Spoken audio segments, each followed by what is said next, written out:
Most people skip this verse. They highlight the ones about blessings. They memorize the ones about grace. They repost the ones about peace. But this one, they scroll past. Not because it's unclear, but because it's uncomfortable. And maybe that's why your life feels stuck. Maybe that's why you keep going in circles, calling it faith when really it's fear wrapped in familiarity. See, this verse won't look cute on a t-shirt. It won't win applause in a crowd, but it might just wake your soul up. It might finally confront what you've been avoiding. You don't need more motivation. You need to die to your excuses. And the verse, Luke 9:23, then he said to them all, whoever wants to be my disciple must deny themselves and take up their cross daily and follow me. That's it. That's the verse that turns fans into followers and comfort seekers into warriors. He didn't say pray a little more. He didn't say be nice. He said deny yourself. Carry your cross every day. And here's the truth. You can't follow the truth and follow your feelings at the same time. Let's be honest. You want results without resistance, strength without surrender, success without sacrifice. We all do, but that's not the path. Not spiritually, not mentally, not eternally. We've turned obedience into convenience, commitment into mood, faith into feeling. We expect God to bless a life we haven't even surrendered. And that's why you're spiritually dry. Not because God left you, but because you've been clinging to a version of faith that requires no death to self. The cross isn't a decoration, it's an execution. Imagine walking into a gym and the trainer says, you want to change? Cool. Grab that weight. Carry it daily. Don't stop when it hurts. That's when it starts working. Most would walk out. But that's exactly what Jesus said. Pick up your cross daily, follow me. We want faith that feels like a spa. He gives us one that feels like a battlefield. But you're not stuck because God failed you. You're stuck because you've been worshiping your comfort zone. And no one grows there. No one gets transformed there. No one finds purpose there. You think this is a one-time prayer? It's not. Take up your cross daily.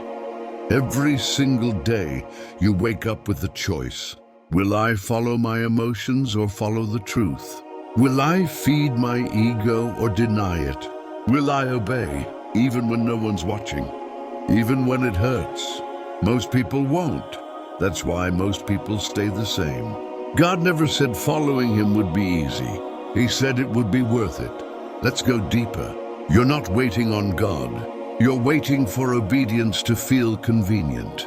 And while you delay, pride grows. Pride disguises itself well. It shows up as procrastination, as I'm not ready yet, as it's not the right season. But really, it's pride. Because what you're saying is, I know better than the one who made me. Let's expose the lie. You don't need another confirmation. You don't need a clearer sign. You need to die to your excuses. Pride keeps you protecting the very habits God is trying to destroy. You defend your dysfunction because it's familiar. And familiarity feels safer than faith. But understand this. You can't be both in control and surrendered. God doesn't share the throne. And many are praying for a breakthrough while holding on to the very pride that's blocking it.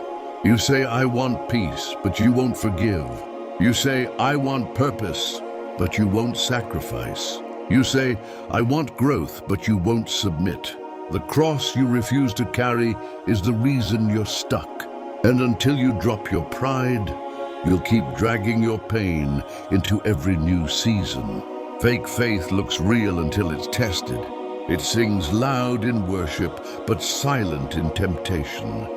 It posts verses but can't walk them out. It shows up in church but doesn't show up in choices. And maybe that's been you. Here's how you know. When conviction hits, do you repent or do you rationalize?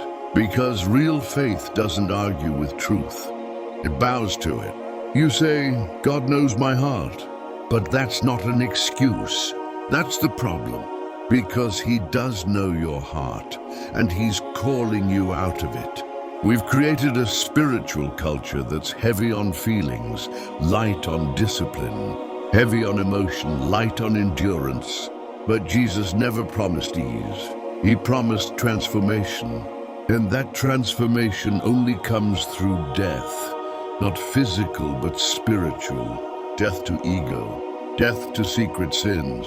Death to spiritual laziness. You can't microwave maturity. You can't shortcut surrender. You either die to the old you, or you stay spiritually fake, quoting scriptures with a life that contradicts them. Now here's the shift.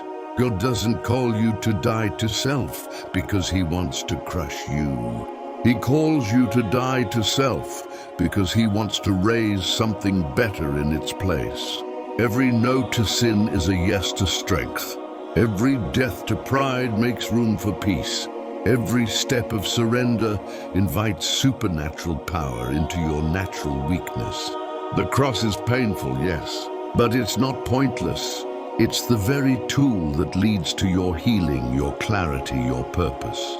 You're not meant to carry shame. You're meant to carry a cross. And when you do, you'll experience the power of walking clean, of standing firm, knowing your mind isn't ruled by lust, anger, fear, or guilt anymore. That's real peace. And no paycheck, no relationship, no distraction can match that. But here's the truth no one wants to say. You don't get that kind of life by living soft. God honors the one who endures, who obeys in secret, who forgives in pain, who walks upright when everyone else bows to culture. So don't be surprised when it's hard. Be surprised when it's not, because ease rarely produces anything eternal. Let your suffering serve your transformation. Because what feels like a cross now might just be the path to your crown later. So now what? Ignore this? Scroll past and pretend it didn't stir something in your soul? Or will you let this verse pierce through the numbness? Write in the comments, I choose the cross. Let it be more than words. Let it be the first nail in your old life. Hit like if this called you out. Share it with someone still stuck in comfort. Subscribe for truth that doesn't tickle your ears, but trains your soul. Because the narrow road was never meant to be easy. It was meant to be holy. And today, the choice is yours.